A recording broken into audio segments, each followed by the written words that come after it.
Bonjour, bienvenue dans cette vidéo. On va étudier ensemble le Haut Moyen Âge. C'est la première période du Moyen Âge. Si vous n'avez pas encore regardé la présentation de ce module, n'hésitez pas, car il contient des informations importantes et il va faciliter la compréhension de cette vidéo, car vous allez situer dans les périodes. Je vais mettre le lien dans l'angle gauche et dans la barre d'informations pour la regarder facilement.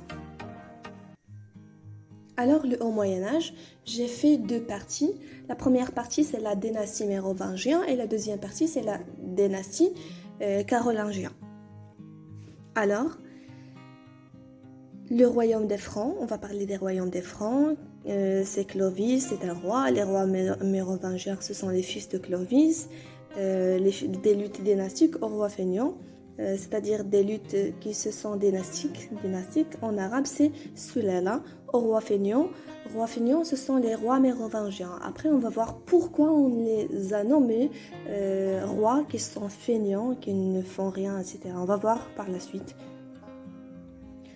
Le Haut Moyen Âge.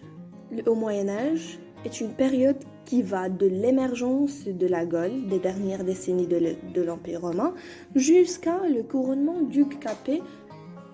Alors cette période commence par la naissance de la Gaule.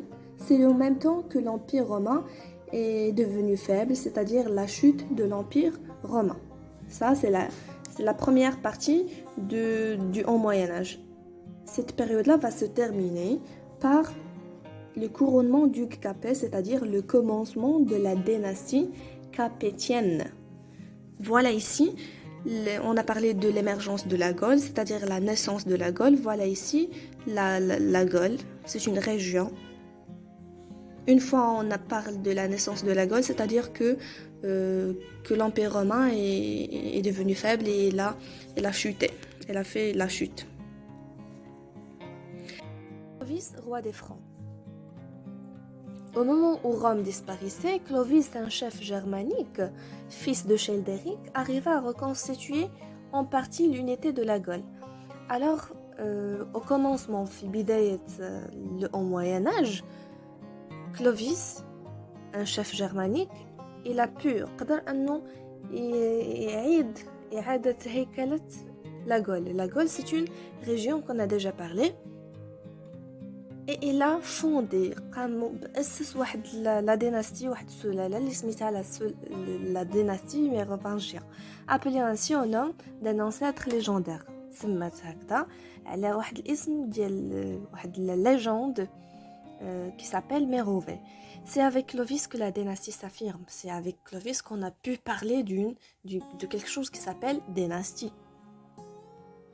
Les rois mérovingiens, à sa mort, quand Clovis est mort, il a laissé le royaume à ses 4 fils. Maintenant, on a 4 fils. Qui va devenir le roi? Normalement, c'est ça la question. Mais, dans la dynastie mérovingienne, on ne désigne pas un seul roi, on désigne 4 rois, 4 fils. La Gaule, dans son ensemble, alors était divisée en 2 grandes masses, séparées par la Loire.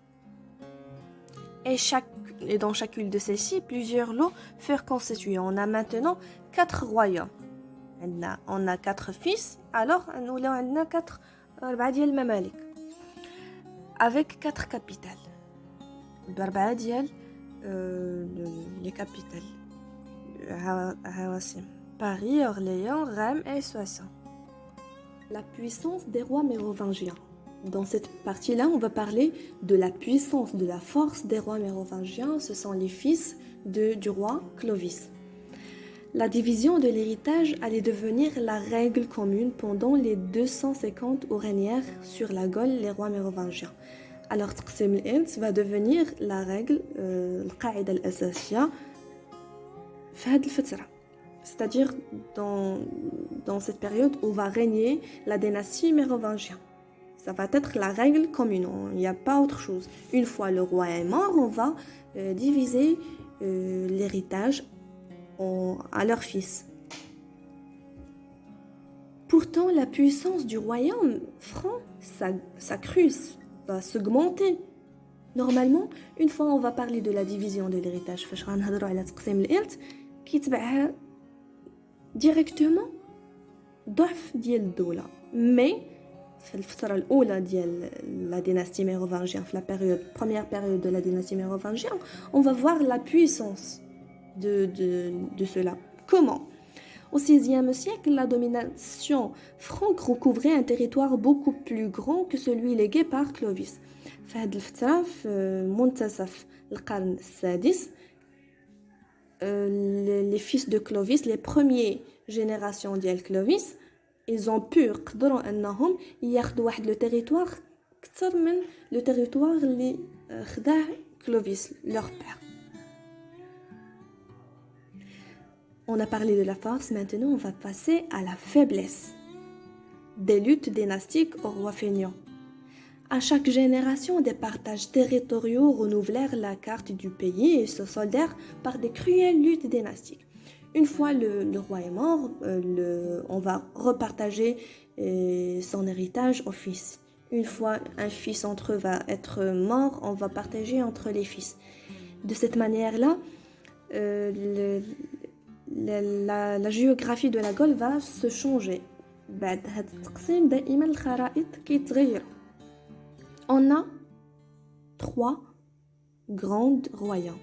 Le royaume d'Austrasie, le royaume de Neustrie et le royaume de Bourgogne. Mais le problème qui va se passer, c'est que le royaume de Bourgogne était régné par un roi, mais après la mort de ce roi-là, dans une guerre, il n'a pas un fils qui va prendre le pouvoir.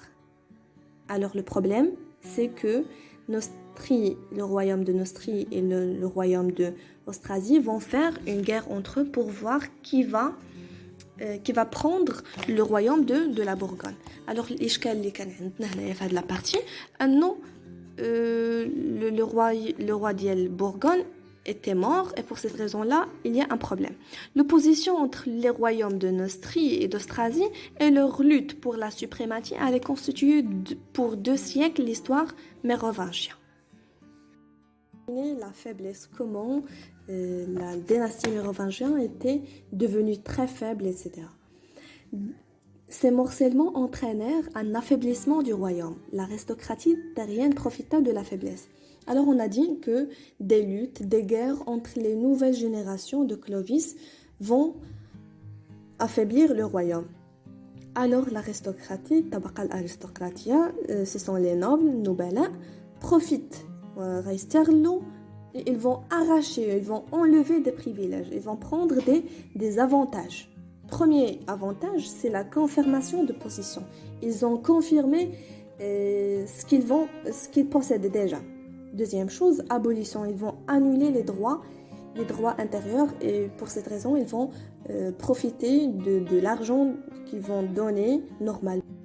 Des comptes à l'échelon local qui contribuèrent encore à affaiblir la royauté parce que le fait de recruter des comptes dans une partie, dans un petit territoire, cela va affaiblir, va rendre le pouvoir royal d'une façon théorique. Il ne va pas compter sur ces personnes-là. L'aristocratie profite de la faiblesse du pouvoir royal et de la minorité des jeunes princes, comme ce qu'on a déjà parlé, c'est-à-dire que l'aristocratie l'aristocratie تستغل ضعف ديال الملوك, même parce que on a parfois des jeunes princes. Ce ne sont pas des rois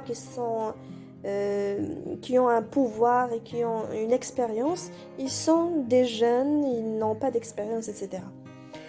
Parmi les profits de cette classe sociale, on a les maires du palais. Quels sont les maires du palais? On dit soit le maire du palais, ou bien le premier ministre, ou bien le chef de l'aristocratie. من هاد الطبقة الأرستقراطية عندها واحد لو شاف اللي كيتسمى الوزير الأول.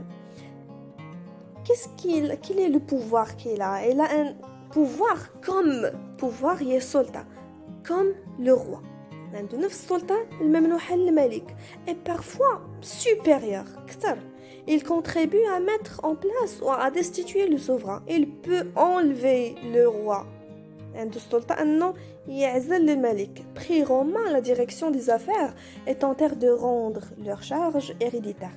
Le problème que leur charge, leur travail est devenu héréditaire. C'est-à-dire, on ne peut pas dire on va annuler les maires du palais, on va les supprimer, parce que une fois le maire du palais est mort, on va le remplacer par son fils.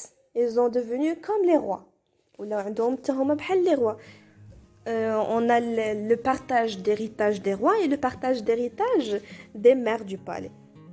Leur force venait non seulement de leur rôle politique, ils contrôlaient le trésor royal et gouvernaient, mais encore de leur propriété et leur prestige. La force des maires du palais ما كتجيش غير من الدور الأساسي السياسي, c'est-à-dire ils contrôlent le trésor كيراقبوا le trésor royal et gouverner كيترأسوا, ولكن في le prestige, l'importance اللي عطياهم هاد الطبقة الأرستقراطية. La fin de la dynastie mérovingienne. Voilà, on a parlé de la faiblesse, comment la dynastie est devenue faible maintenant. C'est la fin. Là, on ne va pas parler de la dynastie mérovingienne. Comment cette dynastie va se terminer? Dès 613, les Pépinides. Qui sont ces Pépinides? Ce sont les membres de la famille de Pépin, issus d'un maire du palais. Voilà, on a parlé des maires du palais ou bien du premier ministre. Les Pépinides, c'est un premier ministre. Un aristocrate. Il s'appelle comment? Il s'appelle Charles Martel. Il rétablit l'unité entre deux royaumes, la Neustrie et l'Austrasie. Alors, on a déjà parlé que la Neustrie مع l'Austrasie عندهم واحد المشكلة لأنه كانوا باغيين شكون ياخد Bourgogne. Sous le gouvernement théorique et purement fictif des souverains mérovingiens devenus rois feignants. Alors, Charles Martel قدر أنه يحقق الوحدة ديال هاد لي دو رويوم, هاد الممالك بجوج بيهم, تحت الرئاسة ديال لي روا ميروفانجيان, ولكن بشكل شكلي, بطريقة شكلية, لأنهم ميم سي ils sont rois, بالرغم من أنهم هما مازالين ملوك, لكنهم ما كيتدخلوا في حتى شي حاجة. À la fin du 7e siècle, les rois mérovingiens n'ont presque plus de pouvoir réel. ما ولات عندهم حتى شي سلطة حقيقية. هادشي علاش سميناهم des rois qui sont feignants, ils ne peuvent rien faire.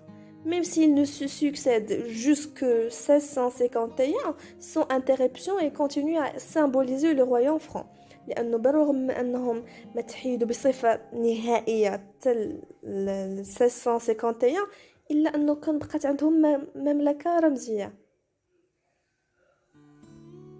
Alors, le dernier roi mérovingien qui s'appelle Childéric III, c'est le dernier roi mérovingien. Et il va être déposé, il va être enlevé en 1651 par qui? Par Pépin le Bref, fils de Charles Martel.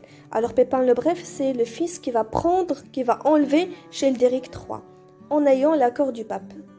Le pape, البابا هو اللي غي يعطيه l'accord باش انه يقوم بعزل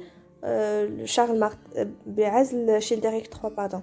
Sur le plan social, la distinction entre les deux groupes d'habitants établis sur le sol de la Gaule, les anciens gallo-romains et les barbares, s'était en partie maintenue et les lois et les coutumes continuaient à être différentes. Alors, maintenant, deux groupes, les gallo-romains et les barbares.